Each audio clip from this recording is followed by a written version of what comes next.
Injuries are piling up. Let's discuss on Fantasy Baseball Today Express.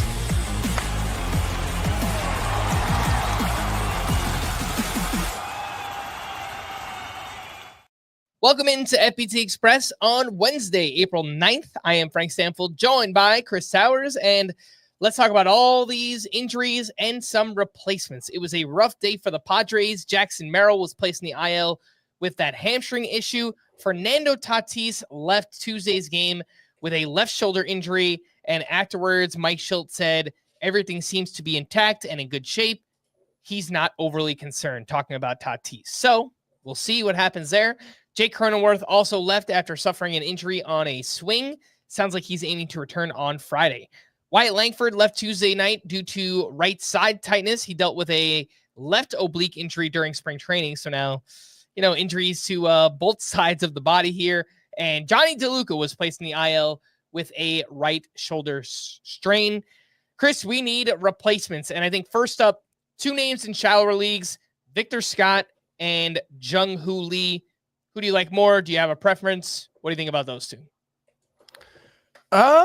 I think I prefer Lee in all formats, unless you specifically need stolen bases, because I do think Victor Scott has a chance to be a real difference maker there. He's already up to 5 stolen bases this season.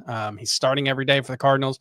Hit leadoff today with Lars Nootbaar out of the lineup. He'll move back down when Nootbaar's back, but just a sign that if Nootbaar does get hurt or gets cold, Victor Scott could really take off and get even more opportunities there. But Jung-Hoo Lee's got 3 steals of his own. He is probably going to be a very good source of batting average. He's hitting 3rd in the Giants lineup, so the counting stats should be pretty good. I think he's probably a better bet in 4 out of the 5 roto categories, and I think he's a better points league player than Victor Scott. So unless you specifically need stolen bases, I'm going with Jung-Hoo Lee. All right, some names in 5 outfielder leagues. Zach Veen was recently promoted by the Rockies. He's only 45% rostered. Heston Kjerstad, who's getting more playing time with the Orioles. And Sal Frelick, who's off to a nice start for the Brewers. Chris, how would you rank those 3? Veen, Kjerstad, and Sal Frelick? I think Frelick's last. There's just not very much upside there. You're hoping for a useful batting average and some steals, but not much else. Kjerstad, with the Orioles injuries to Colton Cowser, there's playing time there. He just hasn't done a ton with the opportunity so far. I'll go Veen at the top a little bit as a mystery box. We've seen a little bit more of Kjerstad. He hasn't been super impressive at the major league level. So I'll give Veen the chance. He's got good raw power, great athleticism. Minor league numbers aren't great, but he's dealt with a lot of injuries that have derailed his career so far. So that could explain the iffy production. I'll give Veen the chance, especially plays a course field. That'll help. 3 names in the deepest of leagues. Max Kepler, I think, is at the top. He's 26% rostered. And then 2 Rays outfielders who are getting some playing time, Jake Mangum and Cameron Meisner. Let's move on to Matt McLain, who was placed in the IL with a left hamstring strain. The Reds also demoted Carson Spires, and Will Benson and Noelvi Marte were both recalled. It'll be interesting to see if Noelvi Marte gets any playing time in Matt McLain's absence. But if we are looking for middle infield replacements, Otto Lopez, Mason Wynn, Jacob Wilson stand out here. Chris, how would you rank those 3? Sorry, I just started thinking about Marte and just where would he play if he did? I'm not sure there's an obvious fit for him unless they think he can play second base. So sorry. I know he was originally a shortstop prospect, so maybe he can play second.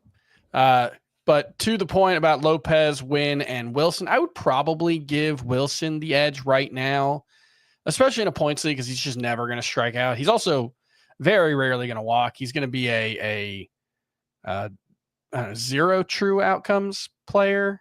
Would that be there's just going to be no home runs? Well, 2 so far, but not very many. No walks, no strikeouts. You're hoping for a really good batting average. He's not quite. He makes a lot of contact, Luis Arias. He is not yet at the point where he's making a lot of ideal contact to really pump up the BABIP like Luis Arias. It's a lot more grounders, not as many line drives or shallow fly balls like Luis Arias hits. But I'll give Wilson the edge. He's also playing in what looks like a really good park. He's moving up in the lineup. Then I would go Lopez ahead of Mason Wynn. Wynn is starting to show signs. I think he had 5 straight games with a hit, including 4 multi-hit games. So that's a good sign. But Lopez, I think, just brings a little more with the bat. I think he hits the ball a little harder, so I'll go with him. What about Kyron Paris? He continues to impress for the Angels, 1 for 3 with a walk and his 3rd home run here on Tuesday. He started 3 straight. He's homered in back-to-back games. He's got 3 homers, 4 steals, 42% rostered. Chris, would you take Kyron Paris over any of the other names we mentioned at middle infield? You're not supposed to say I don't know in this job. But I genuinely have no idea, because Kyron Paris, if you look at his minor league track record, he was a 2nd-round pick. There is some pop and some speed there. So it's not like he's been a total waste, but it's not enough pop for a guy who strikes out like 30 to 35% of the time, as he has in 2023 and 2024. But he did rework his swing, basically built it back up from the ground up with Aaron Judge's personal hitting coach. There's a story in The Athletic from a few days ago. The gist of it is basically he's just a new player. And maybe that's enough to unlock something that can make Kyron Paris a useful fantasy option. It's a total leap of faith. And there's very little to go on besides a good spring and then a good 23 or whatever plate appearances to start this season. So I'm skeptical, but I can't say anything definitive about Kyron Paris. All right, let's take a look at the pitching injuries. Pablo Lopez left his start early due to right hamstring tightness. He will get an MRI on Wednesday, but the injury is thought to be minor. And Zach Eflin is going on the IL with a low-grade lat strain. He's shut down from throwing for the next week. If you were looking for starting pitcher replacements, Jameson Taillon, back-to-back quality starts.